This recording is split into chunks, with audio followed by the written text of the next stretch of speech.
Bună seara, prieteni, și bun găsit la o ediție specială a emisiunii Internetu Grăiește. O emisiune despre Moldova, văzută de departe prin internet, dar este ea specială pentru că în timp ce voi vă uitați la noi ne muiem picioarele în vreun lac, ne mușcă niște țânțari, ne chinuie niște muște negre și poate chiar cineva dintre noi încearcă să arunce o undiță ca să prindă un pește. Dar cine prinde peștele la undiță? Trebuie la râmă. Mai pe scurt, noi ne-am propus să facem un test de cetățenie pentru câțiva străini care au venit în Moldova și încă nu ne-au spus nouă clar de ce au făcut-o. Pare suspect, așa, în timp ce mulți moldoveni aleg dorul de ducă, pleacă din Moldova, tu vezi străini, americani, francezi, suedezi, islandezi, nu știu dacă sunt, venind, alegând, probabil sunt de asta și puțini acolo pe insulă, că vin mulți în Moldova, alegând Moldova ca loc de trai. Noi am invitat la o discuție, i-am descoperit mai îndeaproape. Pe unii dintre ei chiar ați avut ocazia deja să-i cunoașteți datorită activităților, ei ajung în presă, doar că de data asta noi tuturor le-am adresat aceeași întrebare. De ce Moldova? Why Moldova? Primul nostru erou, îndrăznim să-l numim așa, vine din Franța. Și pentru că vine de acolo, aici, în Moldova, a căutat să-și creeze mica sa Franță, cel puțin din punct de vedere gastronomic. Thierry Ernst face cașcavaluri franțuzești. Le vinde la târguri, le promovează pe internet, dar activitatea lui este mult mai vastă decât atât. În satul Horodește, acolo se întâmplă, hai să-i spunem, această nouă poveste de viață a lui Thierry în Moldova. Haideți să-l urmărim. Uite că am ajuns la Horodește și mă bucur că gospodarul deja mă așteaptă aici. Bună ziua la Horodește, la școala veche. Da. Bienvenit la noastră. Hai să-i ajutăm pe spectatorii noștri să înțeleagă ce e aici. Noi suntem în loc foarte frumos din Horodește, cel mai frumos loc pentru mine din Moldova și noi avem comparat școala veche. Noi facem fabric din silop și tulceasa și altă parte noi vrem să facem pensionat pentru copii defavorizați. Deci locul acesta pe care voi l-ați cumpărat și care este o școală veche va deveni într-un moment dat un loc care va găzdui copiii defavorizați din Moldova. Așa, proiectul nostru este proiect social. Obiectiv este copii defavorizați, dar noi vrem să facem bani cu turist. Da. Nu faci bani pentru noi, ci pentru faci cadou din vacanță mai cu copii defavorizați din Moldova. Așa este proiectul Deci va fi global. o destinație turistică și totodată o afacere, un proiect social. Da, obiectiv final este copii defavorizați. Putem să vedem ce ați reușit voi aici să faceți și povestește-mi între timp în ce stare ați cumpărat voi clădirea asta? Este în 2011 noi am cumpărat. 2011, așa, da. Așa. 8 ani în trecut. 8 ani în urmă. Este mult lucru pentru că tot este format. Trebuie să facem acoperiș, noi am făcut ferestre, tot trebuie face. Okay. Sunt bucuros pentru că acum noi lucrăm bine, este deja în formă. Cu ce bani susțineți voi această construcție, acest proiect? Noi avem 9.000 euro, noi cumpărăm 9.000 euro. Așa. Și noi început de zero. De la zero. Da, noi facem publicitate, noi avem multe voluntari din ajutor gratos, noi avem ajutor din Franța, mai puțin și deja 8 ani în trecut, dacă ai foarte multe bani, eu fac tot, dar așa este aventură extraordinară. Aventură extraordinară, spune francezul care a venit și-și cheltuie toți banii aici. Ia să vedem ce ați făcut voi aici. Aici este Viitorii Baie. Viitoarea baie, dar uite ce pereți. Imaginezi? Uite ce pereți și voi acoperiți pereții aceștia, lăsați-i așa. Acolo noi avem făcut frumos. Și noi pregătim pentru apa deja. Este Viitorii Bucătării. Bună ziua! Spor la treabă! Noi avem Michel, este voluntar francez. 5 ani în trecut vin deja pentru ajutor. Și aici noi facem, pentru bucătării, facem gips carton. Cum reușești să ademenești voluntarii încoace? Ce îi motivează pe ei să vină aici? Pentru că noi avem proiect adevărat, așa, cu obiectiv frumos și venit gratis. Și este profesional din construcție și foarte interesant. Dar ei cum află despre voi? Cum află, de exemplu, Michel, cum află prima dată i-am văzut în Franța și am devenit prieteni și așa este istorie extraordinară din școala veche, pentru că noi avem multe prieteni în Belgia, în Franța, în Moldova, este. Dar care e motivația lui Michel să vină încoace și să facă voluntariat? Pentru ajutor, pentru spus. Ai văzut, este adevărat proiect, noi suntem sinceri, așa a venit. Și ambianța este frumoasă aici și este, cum spus, ambiance în sat. Nu pot, știi, prin Moldova nu pot înțeles? Nu pot. Eu nu pot să înțeleg. Adică eu admir. Mi se pare extraordinar că reușești să-i motivezi. Mulți voluntari vin aici și când pleacă plânge. Plânge? Da, este doriți să reveniți aici. Este lună extraordinar în sat pentru francez. Aici noi le facem pentru, cum spus, pentru masa, pentru mâncare. Aici va fi sala de diner. Da, sala de diner, da, cu terasa mare. Deja noi facem așa, noi avem descoperit. O să păstrați piatra așa? Da, este frumos, piatra. E splendid. Da, da. Aici este sala de sport veche din școală. Este așa, este basket. Ok. Deci asta este o școală veche din sat care a fost abandonată de autorități. În 90-92. Și era într-o stare deplorabilă, era distrusă. Tot furat, tot distrus. E dacă noi comparăm populația furat, piatra furat, tot este dispărut. Și ce a mai rămas acolo? Aici este... Aici noi facem loc din mediatecă. Mediatecă, așa, pentru... Îmi place că te simți așa stăpân pe situație. Da, ești cu tot frumos. Eu am fost la voi anul trecut. Da. S-a făcut foarte mult lucru de atunci. Ați evoluat bucuros. foarte mult. Eu sunt bucuros de așa. Da, foarte bucuros. Aici, turist, entrada principal este aici. Vin aici. Este... Recepția aici? Recepția aici, da. Ok. Cu produsul nostru. E și aici pentru infirmeria? Pentru medic. Aici va fi infirmeria. Da, pentru este obligatoriu. Bun. Am înțeles că vei avea și un loc unde vei face dulcețuri. Da. Poți să ne duci încolo? Da. Hai să vedem. Poftim? Alors, aici este Vitolii fabric din silop din dulceasa. Noi vrem să facem dulceasa pot mâncat cu cașcaval. Facem asortit din dulceasa pentru cașcaval. Aici este laborator, eu fac proba, eu fac așa. Ok, deci aici se face... Aici, da. Noi facem, eu fac proba. Acum eu fac proba din dulceasa, din persic, cu lavandă. Este așa. Miroase foarte bine. Da. Dar pot să gust și eu. Sigur. Nu este terminat. Eu am borcan terminat, mai interesant. Ok, eu am văzut acolo este un raft cu multe borcanașe deja. Așa, să mi le arăți. Da. Alors, aici eu pregătit pentru fac degustația. La exemplu, noi avem cimbru. Și aici este capșun bazilic. Da, asta e cimbru cu ce? Cu mere. Mere. Da. Aici este abricos cu lavandă. Și am făcut, aici este persic cu lavandă. Wow, ce Eu bine propozăm, noi putem să facem degustația cu cașcaval. Da. Și o să ai și o etichetă, cumva, Da. bonjour din Norodiște? Da, sau nu știu încă. Pentru moment noi facem, este laborator pentru prieteni, pentru test, pentru așa. În cazul în care v-a scăpat acest detaliu, Thierry este în Moldova de 20 de ani. Tu ești de 20 de ani aici? Nu, în 2010 eu vin. 2010. Prima dată eu vin în 93.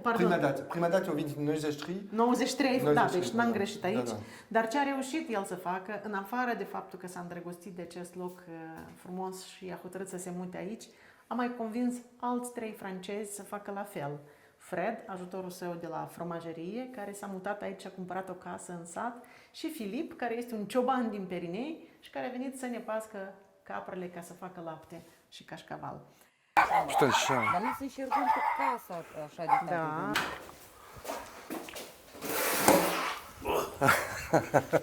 Mă străbăr Da.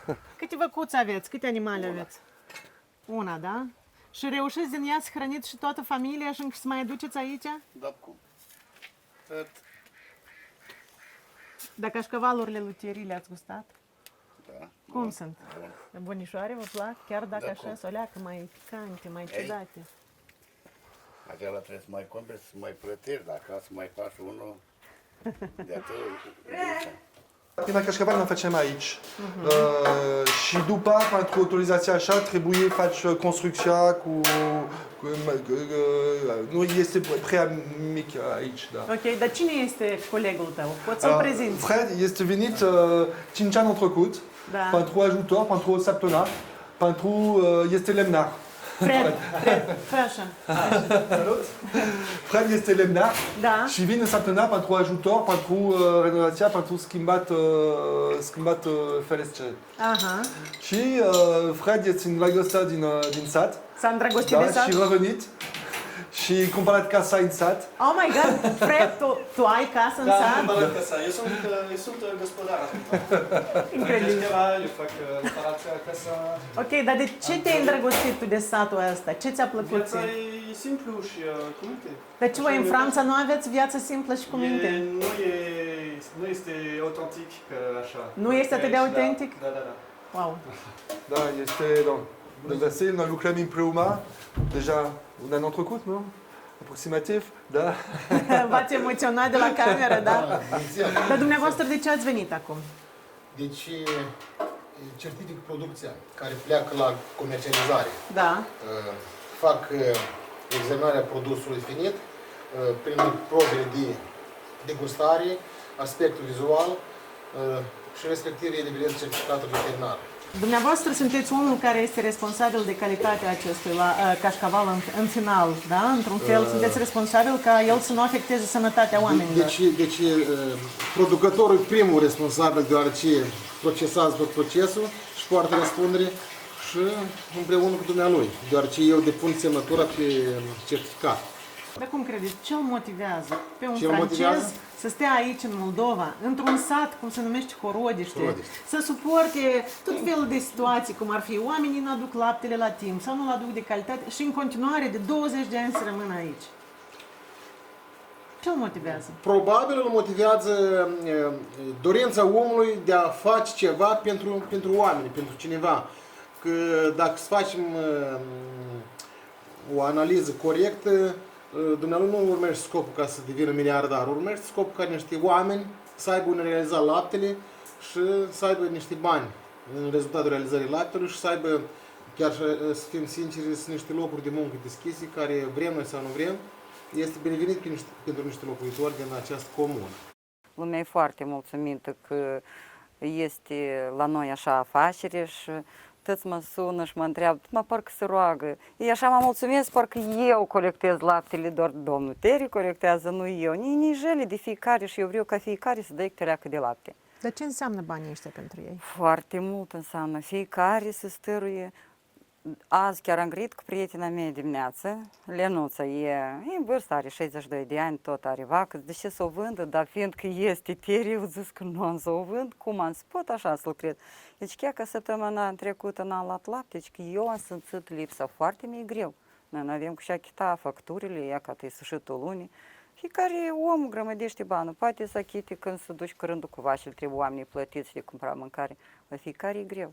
Și tăți, numai să iei Teri mai mult, noi cât mai mult dăm lapte, numai Teri să ai posibilitate să iei mai mult lapte. Wow! Aici noi avem 3 fel de cașcaval. Așa este cașcaval cu scoarț spălat. Noi am spălat azi, așa este umiditat. Așa este cașcaval cu bazilic și usturoi, uscat. Și așa este cașcaval veche din capre, gust mai intens. Okay. Și așa este cașcaval micuț din oai. 3 fel de lapte noi avem aici. Cât de mult timp au fost ele maturate? Alors, așa este 3 săptămâni acum, spot mai mult, așa este o lună, așa este 2 luni. Iar asta este puțin mai mult, este o lună jumătate. Cum se numește piatra asta? Nu știu. E piatră tradițională. Da, este din beci, da. Nu avem schimbăm nimic. Noi avem spalăm și noi am făcut așa, da.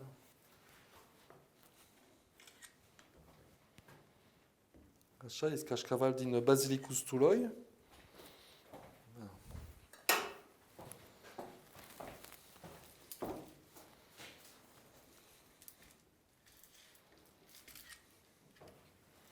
Așa cașcaval de vacă, Răceț spălat. Așa este capră veche. Veche de cât timp? Da, din luna jumătate. Trebuie să menționez că tu nu ai făcut școală de cașcaval sau tu... Da. Eu sunt bucătar și când am fost influențat, este complicat pentru francezi trăiască în Moldova fără cașcaval. Aha. Deci tu de fapt ai făcut aceste cașcavaluri din nevoie de a păstra gusturile tale. Nu îmi place cașcaval la magazin, este industrial, cașcaval francez ne găsim, este industrial, foarte scump. Hai să gustăm. Hai că vă fac eu acum un clasament care îmi place mie cel mai Un mult. pahar de vin? Ai și un pahar de vin? Sigur. Superb! Sigur. Eu preconizat cu abricos, este puțin tare. Asta, da? Da. Da.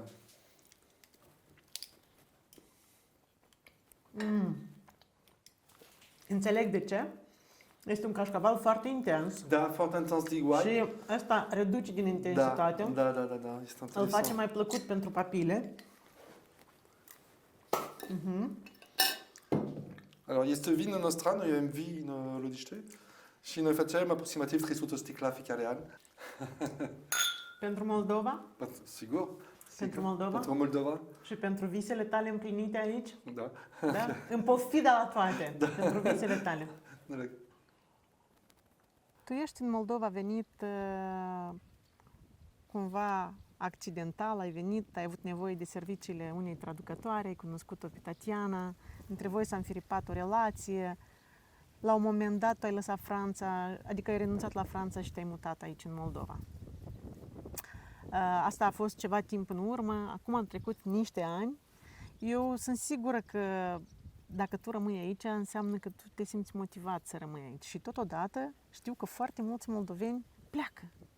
Tu cum te uiți? Sau tu ce crezi despre decizia oamenilor de a pleca în timp ce tu, venit de acolo de unde ei pleacă, decizi să rămâi aici? Este calitate de viață.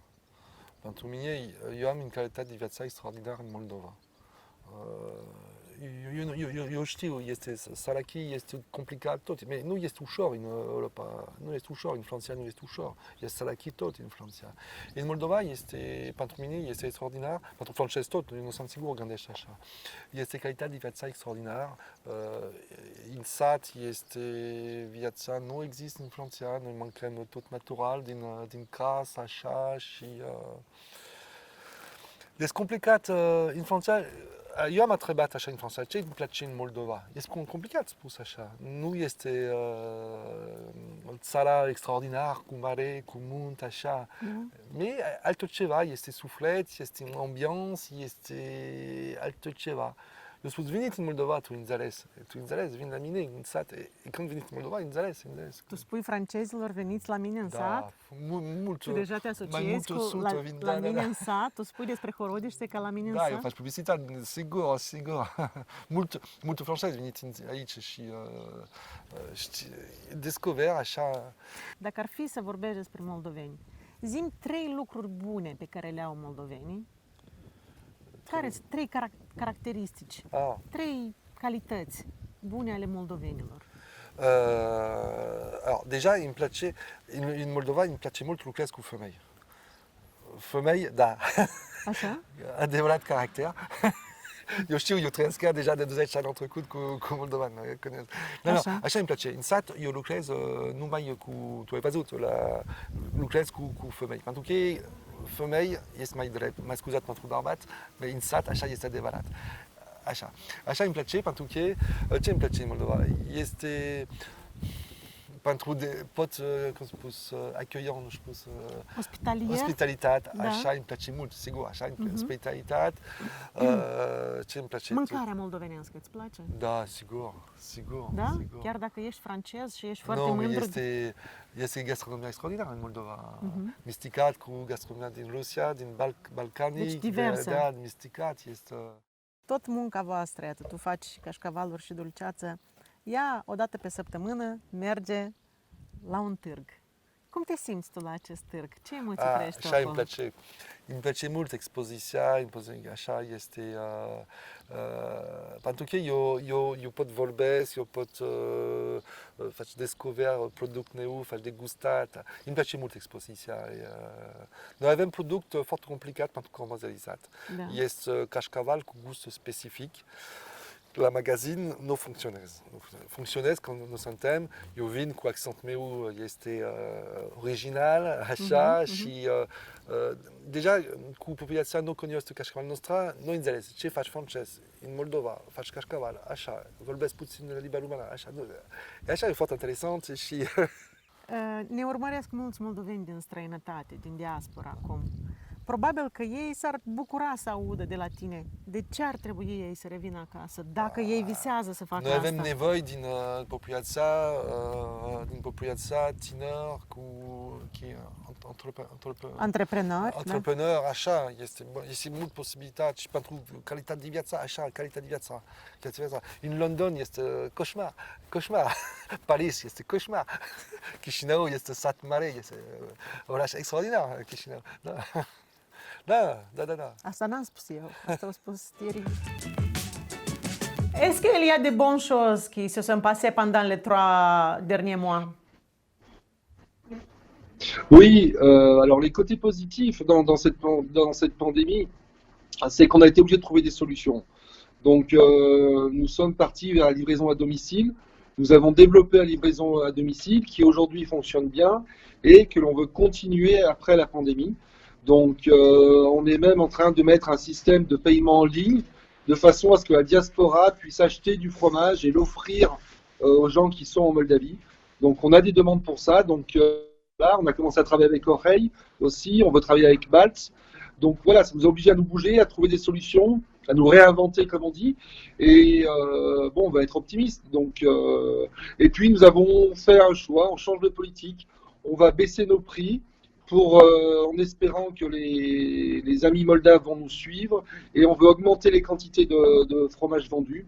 Et mécaniquement, ça va augmenter les quantités de lait qu'on va acheter au village et on pourra soutenir plus de familles. Donc c'est vraiment un choix qu'on a fait. On change de politique et donc voilà. Thierry, la situation est vraiment compliquée en Moldavie. Est-ce que tu as eu des moments quand tu as pensé de retourner en France? Alors, depuis 10 ans que je suis en Moldavie, ça va faire 10 ans cette année qu'on est en Moldavie. J'ai eu un moment de découragement au bout d'1 an et demi, en plein hiver. Toute l'eau avait gelé, il faisait -20 et on est resté 3 mois sans eau à la maison. Et c'est le seul moment où j'ai dit à Tania, on fait les valises, on rentre. Et puis ça a dégelé, c'est revenu et le moral est revenu là-dessus. Et j'ai plus jamais eu envie de rentrer en France, quoi. Même si c'est dur, parce que là on vit une période dure, je suis loin de mes enfants, de mes petits-enfants. On peut pas, j'avais des visites programmées en France pour aller les voir, je suis séparé de ma famille. C'est vrai que c'est une période compliquée, qu'on a envie de s'en sortir. Tous les étés, on reçoit beaucoup de gens au village aussi qui viennent nous aider. Cette année, ça va être triste parce qu'on n'aura personne au village. Donc voilà, donc c'est une période compliquée. Après, on se dit qu'il y a plus malheureux que nous, quoi. Uite așa, în loc să servim un Chateaubriand de la 1984, am servit o doză bună de optimism din partea lui Thierry. Mulțumim foarte mult, sperăm să se dezvolte proiectul lui pe online, așa cum speră și el, sperăm să-și mărească numărul sau cantitatea de producție încât să poată să ieftinească producția și tot mai mulți oameni să guste din cașcavalurile lui Thierry. De fapt, poate tu n-ai observat, dar Thierry, în cadrul acestei pandemii, chiar asta a făcut. A căutat la maxim să reducă prețul produselor sale, astfel încât să le facă mai disponibile pentru cetățeni. Însă, în continuare, eu cred că Thierry are acest conflict de mentalitate, dacă putem să-i spunem așa, deși eu l-aș numi mai degrabă conflict de papile gustative. Moldovenilor noștri, în continuare, cașcavalurile franțuzești li se par un pic cam picante, un pic cam prea aromate. Dar tu încă mai spune moldoveanului că cașcavalul se mănâncă la urmă la desert de masă. De dimineața ai pus pâine, unt, o leac de magiun poate și e destul de franțuzesc și englezesc și mergi mai departe. Dar franțuzul, după mâncare, platou de cașcaval la desert, incredibil. Bun, ne-am lămurit noi mai departe cu Thierry și care e ordinea mâncării cașcavalului în Republica Moldova. Și apropo, eu încă vreau să aflu dacă el, franțuz, face cașcavaluri în Moldova. Ele sunt cașcavaluri franțuzești sau moldovenești? Franțuzești produse în Moldova, pentru că rețeta foarte mult contează, iar rețeta Thierry a adus-o cu el. Da, eu mă gândesc, eu intenționat am vrut să nu rămân în montaj prea multe imagini, cum eu degust cașcavaluri, dulcețuri și vin, ca să nu vă fac să mă invidiați prea tare, dar oricare dintre voi aveți ocazia să gustați cașcavalurile lui Thierry, îl găsiți online și solicitați o degustare. Următoarea eroină vine din Estonia, o țară cu tradiții culturale și norme sociale destul de diferite de ceea ce se întâmplă în Republica Moldova. De la ceea ce se întâmplă la nivel guvernamental până la cum ne strângem în brațe pe timp de pandemie sau înainte de pandemie, post-pandemie, pe toate astea le aflăm din interviul cu Marian Mani. So, since when did Yeah. you come in contact with Moldova? So that must be already almost 4 years ago when I came here for the very first time. Less than 4 years. It was after you met Dumitru? No, it was the first time I met Dumitru. I met What him brought here. you here? So I was working in a weekly newspaper in Estonia. I had a very nice job. And I was single, happily single, and Feminist. and a feminist. And I had told myself that this year will be my year when I focus on myself, and I don't want to be involved in any relationships. But there was a conference that brought me here, and whilst I was here, I thought, why not write about Moldova? What's going on with Moldova? Nobody knows. Nobody really knows what's going on. I certainly didn't. I had no idea. I barely knew the capital. I mean, so I wanted to know what's going on, and I started asking around who could explain me what's going on, and somehow through people, somebody told me about this guy who just recently quit his work in the government and left his well-paid job because he didn't agree with what was going on with the country. And I was like, okay, this could be a reliable source. You know, you could trust someone who does something like this. I mean, maybe he's crazy, but it's worth sitting down with him. And on my 4th day here in Moldova, we met for an interview, and that interview never ended. At one certain moment, you had to decide to come to Moldova and to live here. What was this moment about? When was it? Oh, that was really easy actually. So we had a long distance relationship, with something that I definitely didn't want.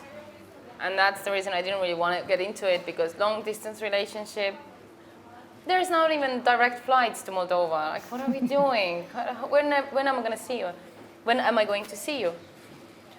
And but we kept it going on for so that time must have been like for around a year. And I even got a really good deal with my newspaper that sometimes, actually 1 week every month I would spend in Moldova, so I could write stories. So often actually I wrote my stories from here and people didn't even know I wasn't in Estonia. It was very difficult still, and at some point we sat down with Dumitru. I remember I was here in Moldova and we talked about it, and I said, and we both sort of agreed that if we don't do something, if we don't make this decision now, then we're not going to stay together, because we can't keep this up. Then we thought, what could sort of make this decision on our behalf? That what are we going to do? Let's have a baby. That's going to force us to settle down, right? So and make that decision. Adrian was the reason that made you take the last decision to move here. So it was obvious that if I'm going to have a baby anyway, I will quit my job for some time. And then it was really easy. Are you studying Romanian, or it's just by natural learning at home? Nu am timp pentru studii, dar când am puțin de timp, eu aud audiobooks. Și te ajută? Da, când eu volan. Șofezi? Da, eu aude și gata. Nu am mai mult timp. Ți se pare limba română o limbă simplă? Nu, simplă nu, dar pentru că eu vorbesc limba Spaniola. Ok.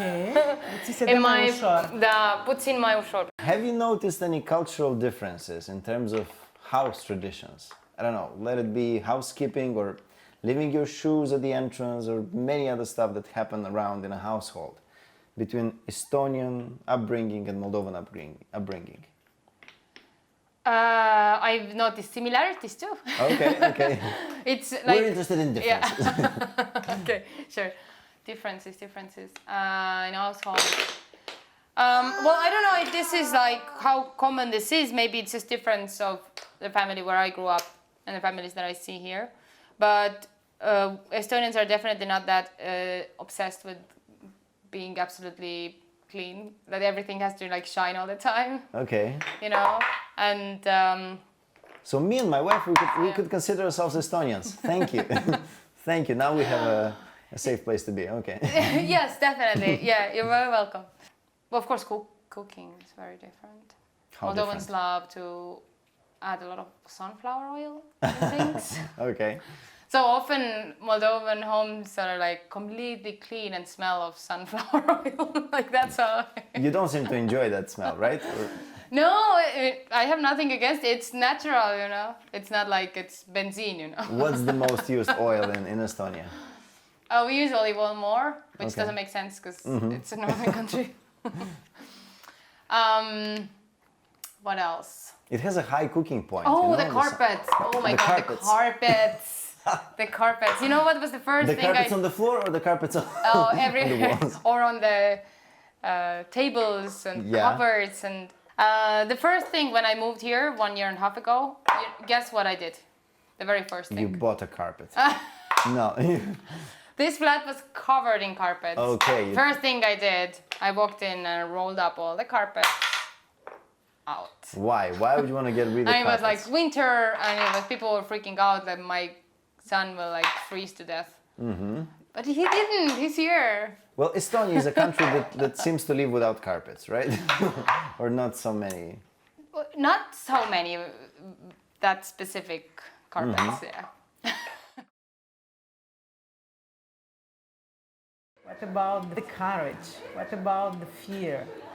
You had this experience here, you didn't have enough time to get used to this country, and you got immediately into something that was a common thing in Moldova. If you don't behave, you are punished, and a part of the family you get into were punished for because Dumitru was too brave. It wasn't even like abstract. It was actually, we felt it, we saw it. So how was it, this experience for you? It was, I mean, of course I was scared. Of course I was scared. I had friends over right before the change of the government, friends with a small kid. And they spent here 1 week, and because we told them about our reality and what was going on, we told them about the arrest of Dumitri's dad. And at some point my friend told me, like, how do you live with that fear every day? Like 1 week for me is already like, I couldn't bear it. Like, how do you, and it's actually true. It's, I mean, I think it really wears you down, like, subtly, you know, maybe without, but of course, like, at the end of the day, we would always sit down and we'd be like, no, we can do this, and it's gonna change soon, and the government will change, and we're not gonna back down, and we would always, like, you know, like, keep the spirits up. The things changed. But I think, And the things changed. And your husband now is part of this government, of the parliament, a member of parliament, how much did your life change because of that? One thing that changed was, for me, that I just, recently realized that I don't have this fear anymore. You know, we bought the camera for the car to make sure we, like, detected bugs. I don't know, we always looked around. And, like, you know, it's, like, in the back of your mind all the time. I was even, well, anyway. And now we don't do that anymore, so that's really nice. So do you feel better? I feel like I'm relieved. I feel free. You know, like safety is a basic human right, you know, and it's really basic, right? It's a basic need to feel safe.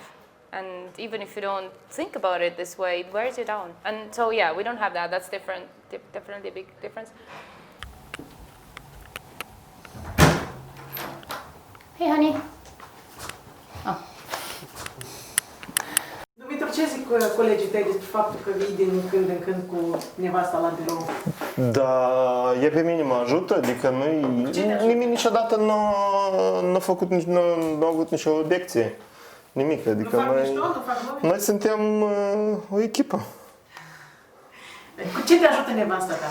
Cu cam orice idei pe care o am, noi oricum le comunicăm și le facem mai bune. Și invers, îmi dă câte una care zic, băi, știi, asta precis n-avea să-mi vină în cap. Noi suntem, cum am spus, ei Chief of Staff și Communications Manager și șeful și așa mai departe.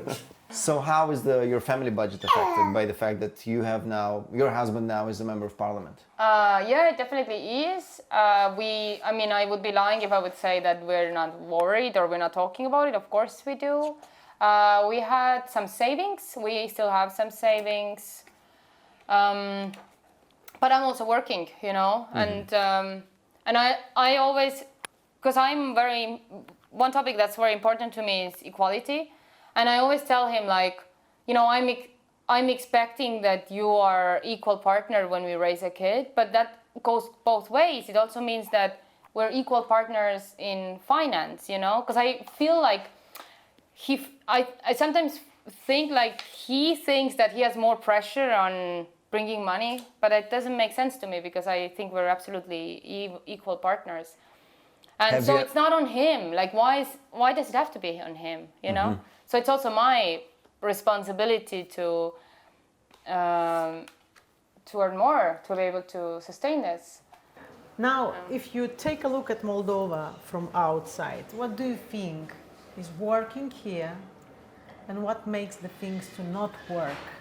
I think there's only one thing that's not working. And as a journalist, this is how I view the world. Yeah. For me, everything is communication. And I think development means faster communication.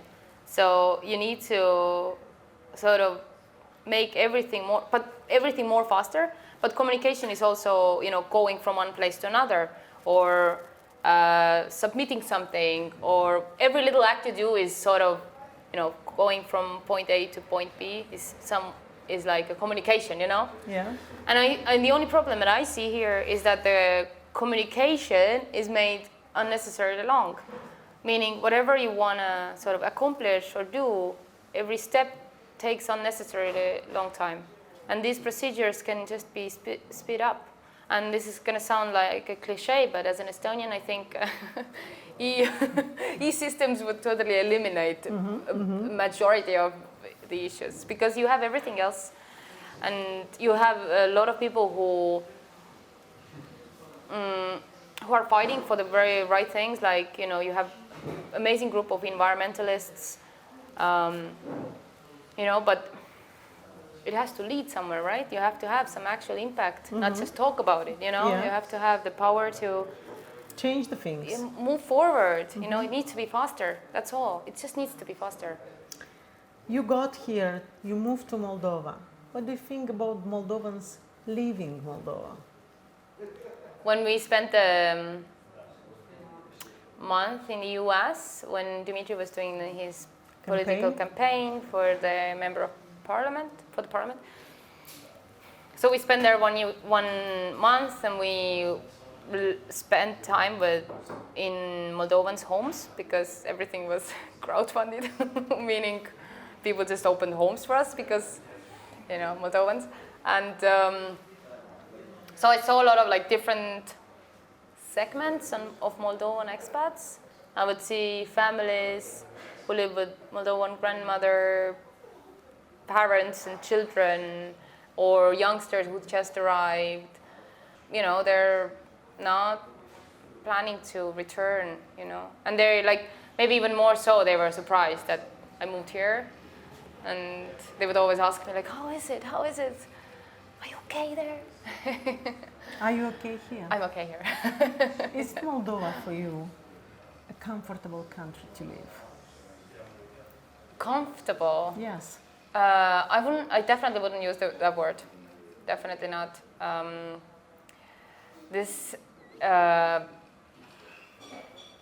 Based on the year that I had and that I described, I don't think I can say that. But also, that's not what I'm after. I'm not looking for comfort. I knew that when I decided to be with Dumitru, I knew that this is going to be an interesting life, not a comfortable life. So is Moldova giving you an interesting yes, life? But that's the better word, yeah. Care este tradiția ta preferată aici? Favorite tradition. You have 1 year and a half, you had Easter, you had Christmas, you have probably baptizing, weddings. No, we didn't do it. So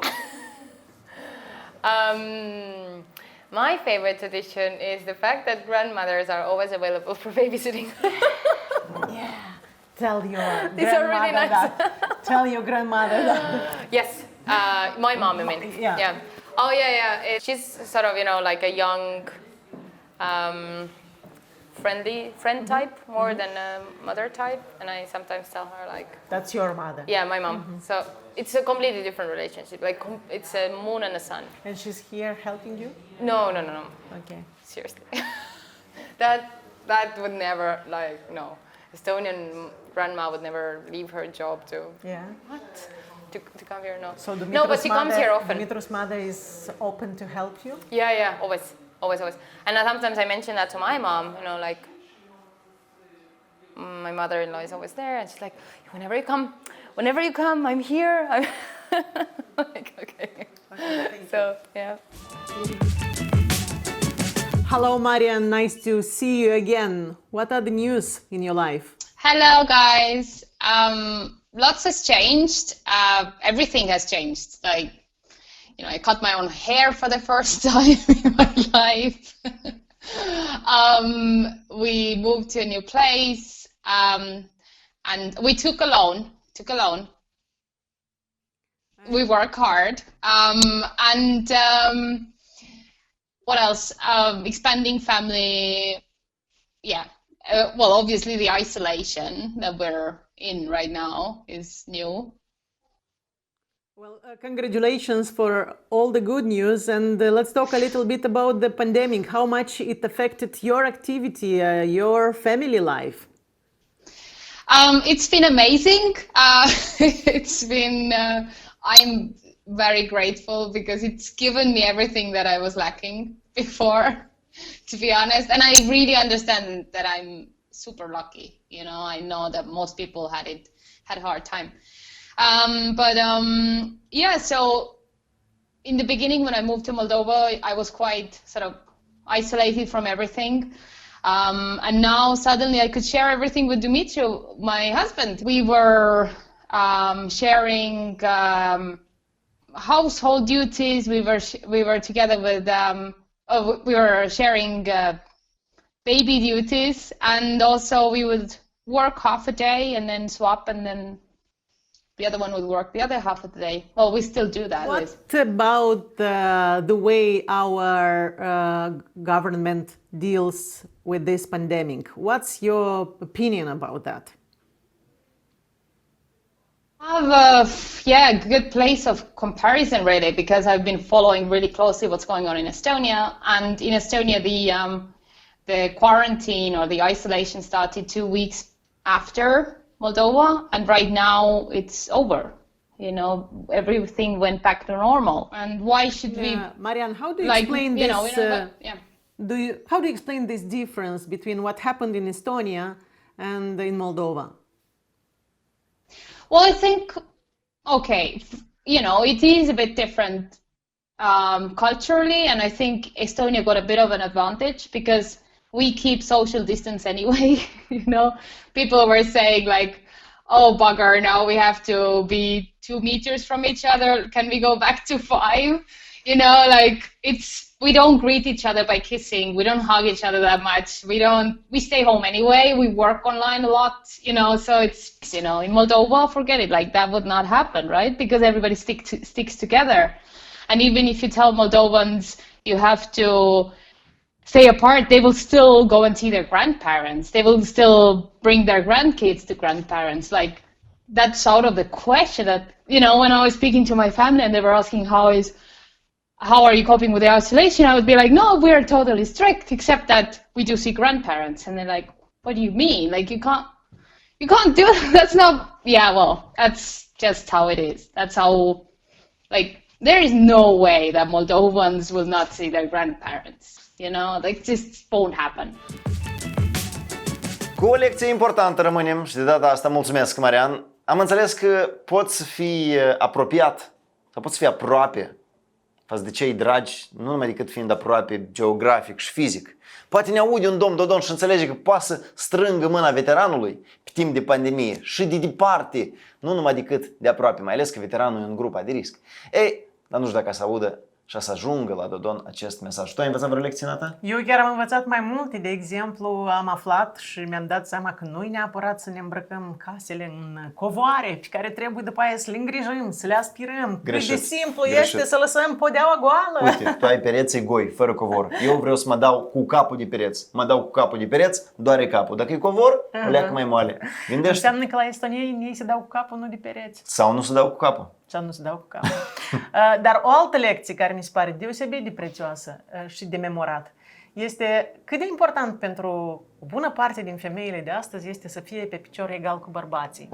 Cât de important pentru bărbați să fie picior egal cu femeile noastre. Și să nu se aștepte să fie întreținute, să nu se aștepte că bărbatul din familie este cel care întreține familia, exact.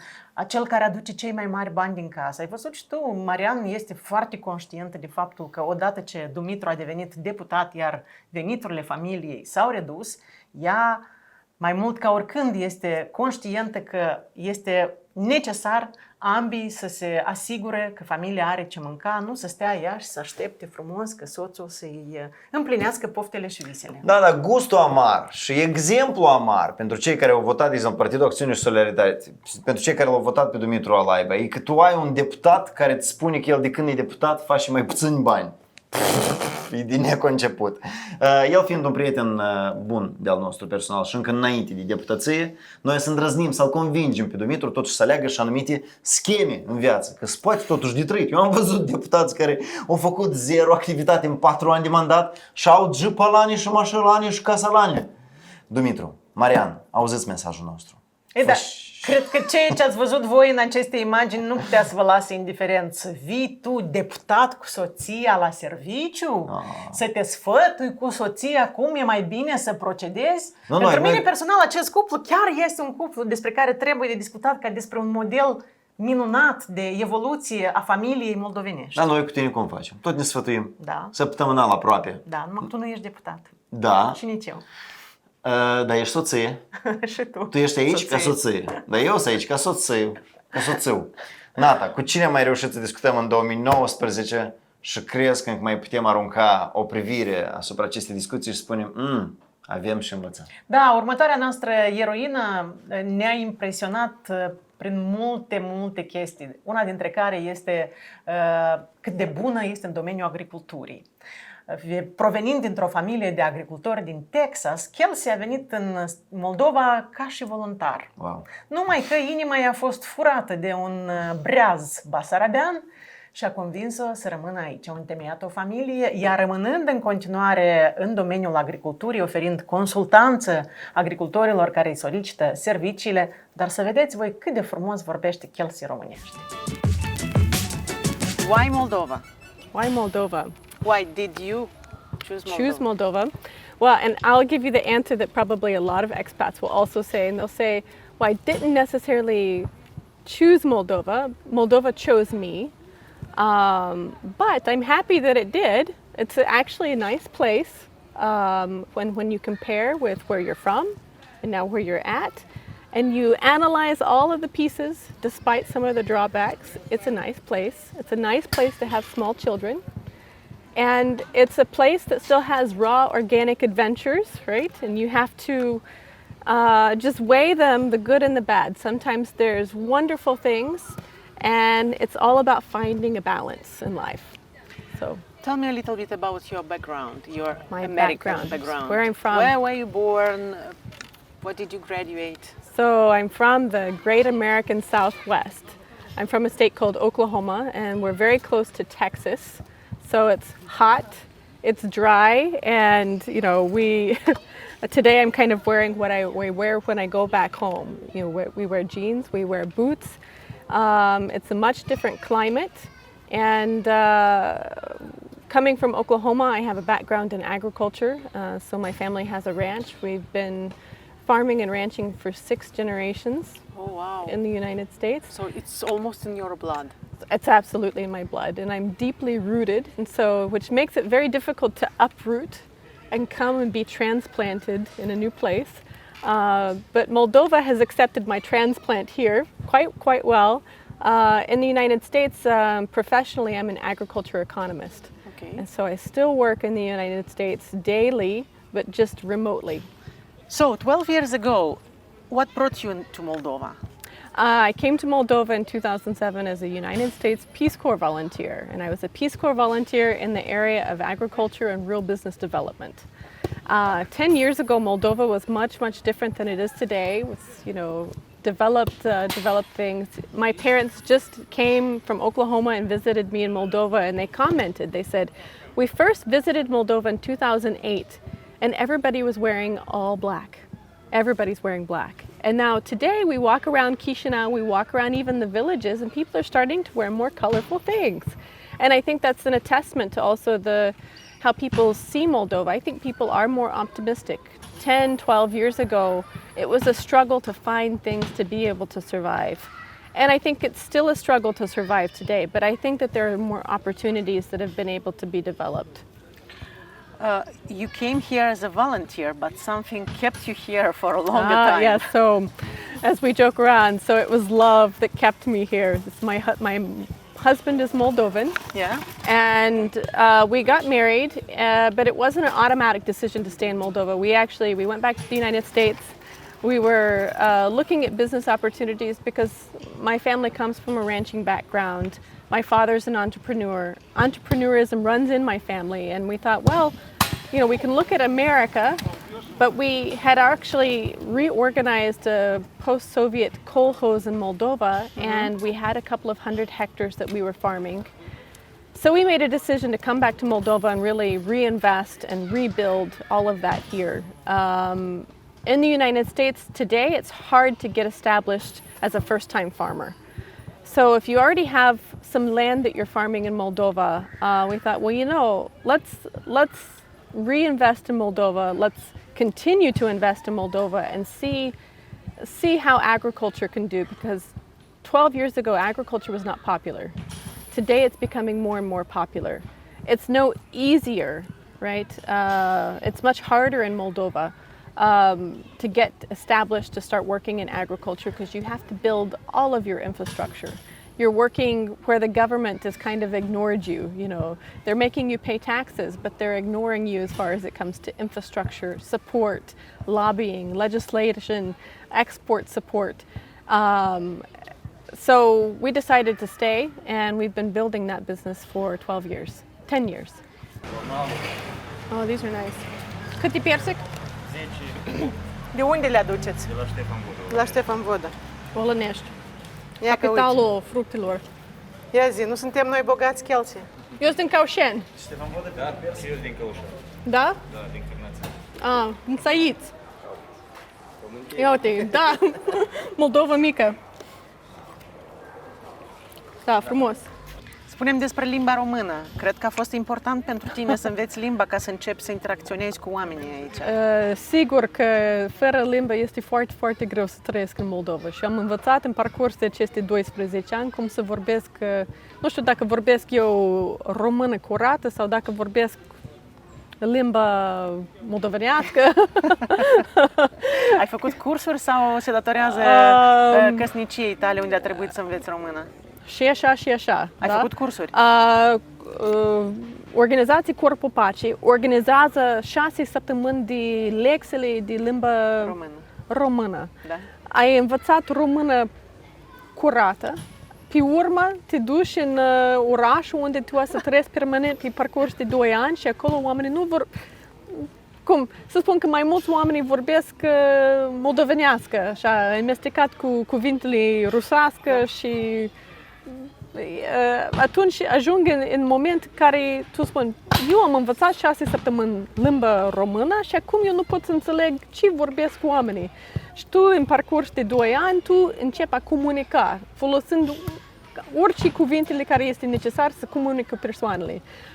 Când am ajuns în familie gazdă, în raionul Caușeni, doamna cu care trăim, era mai în vârstă și ea spune, eu am făcut o zeamă, dar e în holodilnic. So, what's that holodilnic? Yeah, what's this? Where's my dictionary? So I'm trying to figure out, okay, she's using a Russian word for refrigerator, you know, and everything's all combined. It's all mixed up. And so Moldova sometimes is a difficult place to navigate. But very, very exciting. It's exciting, of course. I think when you're in your 20s, it's exciting in a way where you know, you can always go back. You're not really creating any roots. You're not creating any lasting, let's say, lasting decade impressions. So today is exciting, but tomorrow you're going to go back. So the stability, you know, back to the same stability that you were missing here. So you're not going to lose anything, perhaps, right? When you come and you do business, on the other hand, and you're raising your children in a country, then you start thinking about, there's things that you can lose. It's very personal. It becomes very close to you, and so you want to see things improve. You want to try to figure out how you can get involved and give back and try to grow things in a way that resemble how things are in the United States. So you really want to try to match that in a way. So we've been here and doing business and doing life, trying to give back, but also trying to maintain sanity as well, as we live here in Moldova. But what you knew about Moldova before coming here? What did you hear about Moldova? I didn't know anything about Moldova before So how coming did you here. choose this destination? Well, as a Peace Corps volunteer, you get 3 options, and you say what you would like to be doing, when you would like to go and do the service, or where you would like to go. And for me, I made the decision to choose what I would be doing. And so I'm an agriculture economist by training back in the United States. And so I said, well, I want to be involved in a program tied to rural and economic development, and where I'll be working with farmers in an agricultural setting. And so Moldova had a program, and they matched me with the Moldova program, and I left in 2007. What were your first impressions when you got here 12 years ago, besides the black colors? Besides everything being clothes. black. Well, I think it's overwhelming. 12 years ago, you are living in host families that don't always have running water. You're living in places that have very, very poor infrastructure conditions. And so you're trying to do work, you're trying to work on spreadsheets, you're trying to help people do budgets, and then the lights go off. And so you realize that there's no stability. So how do you reorganize your life in a place that has very low stability, right? You don't know if there's going to be water tomorrow, electricity. You don't know if people are going to show up to work tomorrow, if they haven't been paid in 4 months, the people that you're working with in Moldova. So are people going to be coming back to work that you're partnering with? So it's just a stability issue. There's no stability. Kelsey, spune-mi, te rog, cum e să faci agricultură în Moldova? Foarte greu, că în orice loc în lume e foarte greu să faci agricultură, dar Moldova, clima, solul sunt preconizat pentru produsele frumoase, gustoase și calitative. Pun o bucată de inimă și Mult lucru, mult efort. Mult efort și tu să ai rezultatele frumoase. What about the politics? How welcoming are they for people that are making agriculture? It's really difficult from a political legislative stance. As you see, farmers, we've got to sell produce, we've got to be out in the field. We don't have vacations, we don't have time to just say, okay, for the next 2 weeks in August, our office is going to be closed. That's impossible. Anybody in agriculture, many people in the United States will go 20 years without ever going on a vacation, because in agriculture you have to be involved all the time. You're always on call. So when we talk about legislation, you have to spend a lot of time to connect the need to the paper, right? You have to be able to describe in legal terms what the issue is and how to resolve it. And so you have to lobby. Farmers don't really have that much time to go lobby and to take that problem and to consult with all of their friends and to say, okay, it's not just my issue, but it's the issue of many of the other farmers that I'm around. And so it's the lobbying issue, and we don't have a lobbying body right now that really helps us take an issue and see it all the way through to an approved piece of legislation that will resolve the problem. Do you agree that the soil is our biggest and the most important resource in Moldova? Yes. And no? And no. Okay. So I think the people are the most important and longest lasting resource of any place. And the soil is a secondary, also great asset that Moldova has. But without the people, the soil is useless, right? We have to have good people. We have to have people that stay and invest in communities, that try to give back to the school systems, that try to support the school play, the village haram. That's really important, to have an ecosystem where you have businesses and church and community and mayor's offices and children all working to build up a community. How difficult was for you to build here a community? It's very difficult because, first of all, the population and the people here are a little bit more closed, right? You can't just sit down next to somebody and start talking to them and find 100 connections with them. And they also don't open up to you as much, and they kind of say, why is this American person talking to me, and what do they want from me? And it's a bit different. Where in the United States, if you go even in the airports and you sit down next to somebody, and you will somehow find 15 ways that you were connected, or you have things in common, and you say, oh, I met this really nice family. Where did you meet them? Oh, I was sitting over there on the bench at the airport, and we were also waiting for our flight, and we just struck up a conversation. And so being from the Southwest and being from the South in general in the United States, we're very, very friendly. And people will open up and really are interested in your life and say, oh, that's so nice, maybe I can help, and people would like to give back. So what do you think are the most important free problems that really need attention of the authorities, of the people from the agriculture sector? What would you fix if you would have the power? Fiscal system as it pertains to agriculture, the accounting mechanisms as it pertains to agriculture.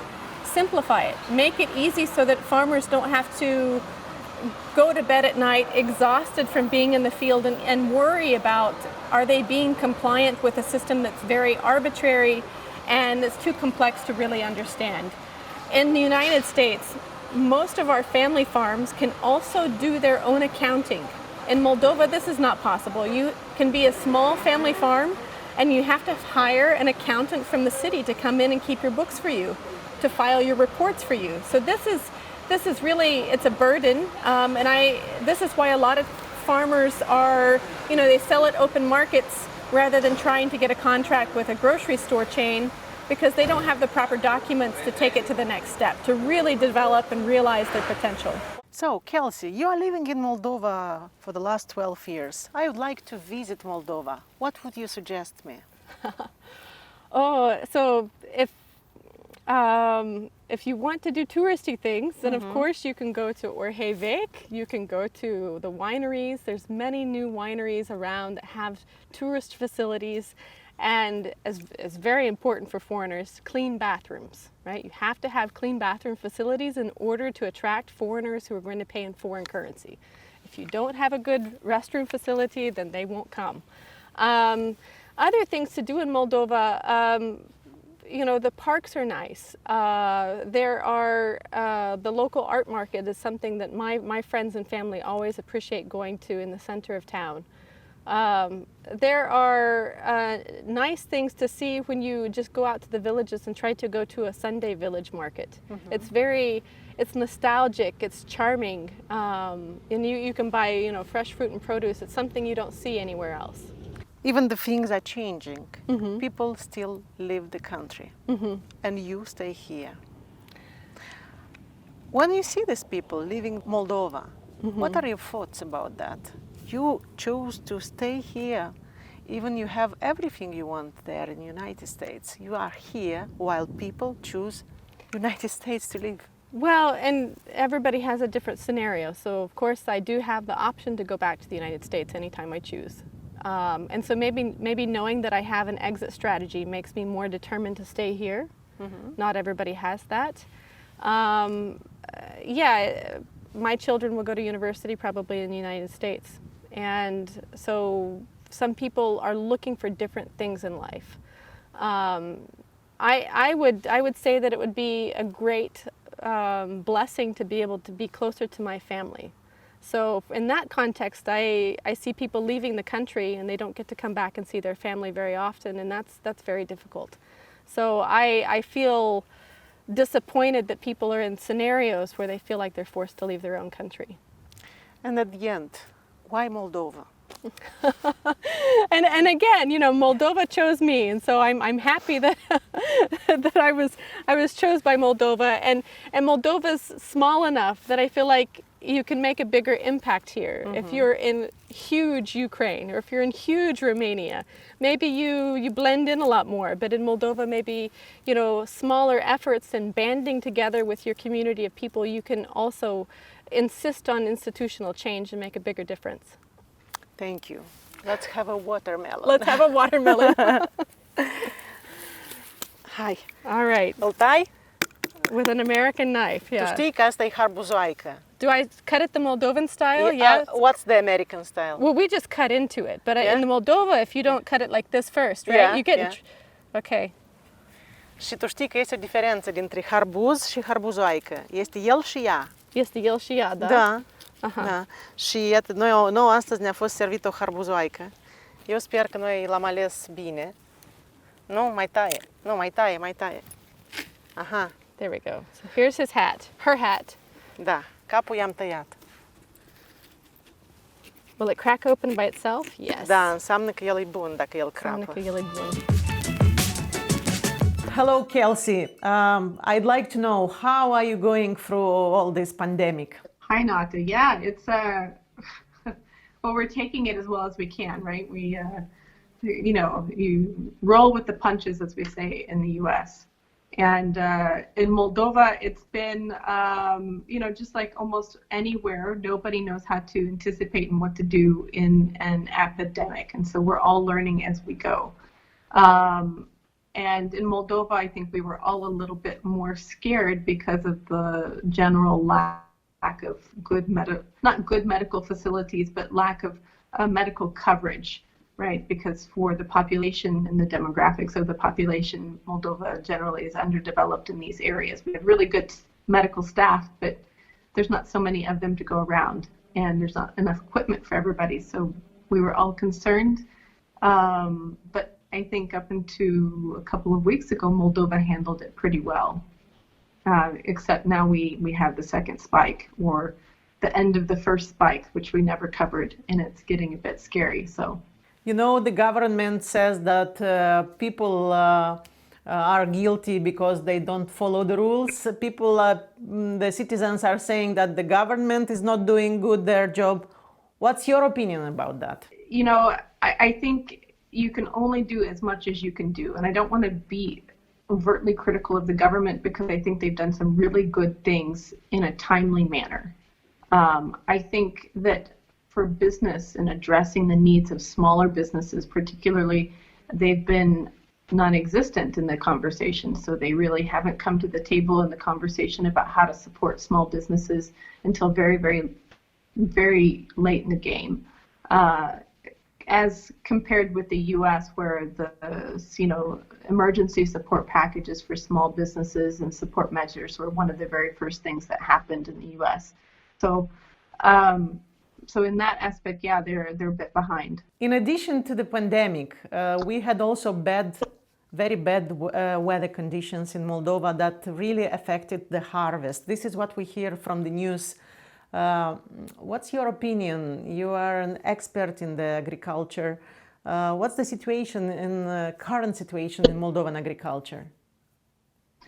Yeah, current situation in Moldovan agriculture is very volatile right now. It's difficult to predict this year. We've really been hit by several different factors. One of the factors being that it's been the hottest growing season for winter wheat crops or winter canola in 40 years. It's also been the second driest, and so this is really difficult when we're trying to make a prognosis of yield. Yes, this year our wheat crop yield and our canola yield across the board in Moldova will be lower than they were last year. We're estimating probably around 25% lower. Now, some areas will be more hard hit than others. You know, some places in the north might be better off than some other places in the south. Some places have completely plowed under their winter wheat crop and planted corn or sunflowers in place, so they've incurred double cost for that same area. So financially, that's going to be very difficult for them to recover from. And we ourselves have probably, I would say, lost about 20% of the crop area that we planted in the fall. It will probably not be enough for us to spend the money to have a combine come in and harvest. So you look at the crop and you're like, gosh, you know, that wheat is so bad that we can't justify the expense to have somebody come and harvest it, right? Kelsey, this pandemic gave us a lesson about priorities, a lesson about surviving. What should we Moldovans learn from this pandemic if we take into account the American experience of going through different kind of social problems? What would you bring from your American life to Moldovan in terms of how should we go and pass through this kind of stress? I mean, there's a couple things, right? There's a couple questions that you threw in there too. So I'll throw out the thing that comes most immediate to mind. It's a really good lesson that if you do not invest into long-term, if you don't make long-term investments, things like this pandemic, will really show who has not been making long-term investments, right? So everybody's doing short-term, day-to-day. I'm spending all the money that I make, and so we talk about a government. The government is spending all the money that's coming into the government coffers, and they're not investing into long-term medical facilities, educational backgrounds for medical professionals. So, you know, as we say, the bottlenecks of any society become really evident.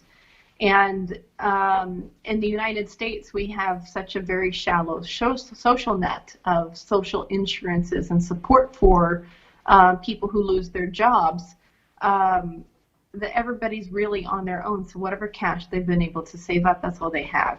And then we also have churches and food pantries and things like this that are really reliant on the goodwill of the general population, but the state doesn't provide it. And so that's our bottleneck. And in Moldova, the bottleneck here is the fact that the government has not been able to invest in long-term preparedness for things like this.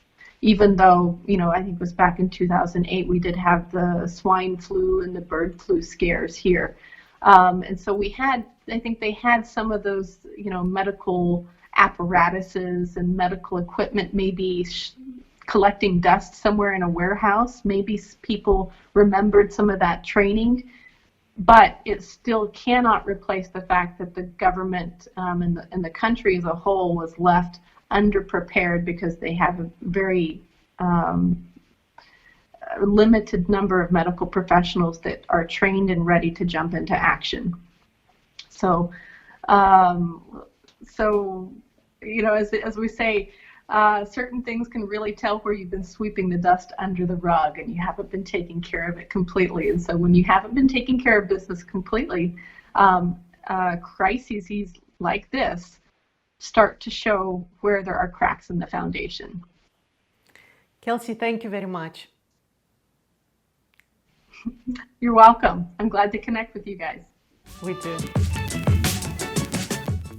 Eu personal am adorat să fiu în spatele camerei și să urmăresc această discuție a Natei și cu Kelsey, să admir disciplina ei de muncă, să admir motivația ei pentru a continua să dărâme ziduri și mentalități într-o Republică Moldova care e destul de străină ca dezvoltare, standarde, principii și valori de Texasul din care ea a venit. Iar eu, ascultând-o pe Kelsey în acest interviu, m-am întrebat pentru o secundă, de ce? De ce oameni care gândesc atât de limpede, atât de vizionar, atât de corect în ce privește această țară, n-ar fi măcar contactați de guvernarea noastră pentru consultanță? Dragă specialistă în agricultură, am auzit că te pricepi, ești bună. Ați observat câte soluții bune a enumerat Kelsey în diverse contexte legate de agricultură? Ați observat câte remarci a făcut ea vis-a-vis de carențele noastre ca și popor, ca și mentalitate și ce lucruri trebuie schimbate? Avem nevoie de voci proaspete, de minți proaspete și limpezi care ar putea să ne ajute pe toți să mai facem câțiva pași înainte. Și în sensul ăsta Kelsey a fost pentru mine o mare descoperire. Noi vă reamintim că urmăriți Internetul Grăiește sau uneori ne mai numim și cum? Dincolo încolo sau cum se numește? Nata Albot și Andrei Bolocan noi ne numim. Reiterăm, în aceste clipe în care urmăriți aceste emisiuni, noi s-ar putea să nu lucrăm, respectiv noi ca și cum voi ne vedeți pe noi lucrând, dar noi ca și cum ne-am luat o mică pauză și ca și cum ne întoarcem la sfârșit de iulie, început de august și ca și cum mulțumim tuturor celor care ne urmăresc, care ne susțin financiar în fiecare lună pe patreon.com/calumea, patreon.com/Fedot. Ne întoarcem cu noi forțe, Nata, fără mușcături, avem grijă să ne strupim binișor cu ghidrălisă CPO, da? Și totodată vă amintim tuturor că inbox-ul paginii noastre de Facebook, Internetul Grăiește, rămâne la dispoziția voastră, iar emisiunea noastră are toate șansele să fie mult mai interesantă, mult mai utilă și mult mai surprinzătoare. Dacă fiecare dintre voi are o istorie de spus, o poveste, o experiență de împărtășit, folosiți inbox-ul nostru, scrieți-ne, iar noi vom avea grijă ca cele mai interesante personaje sau istorii sau informații să ajungă în atenția tuturor. Să trăiți frumos, bine și sănătos! Pe curând!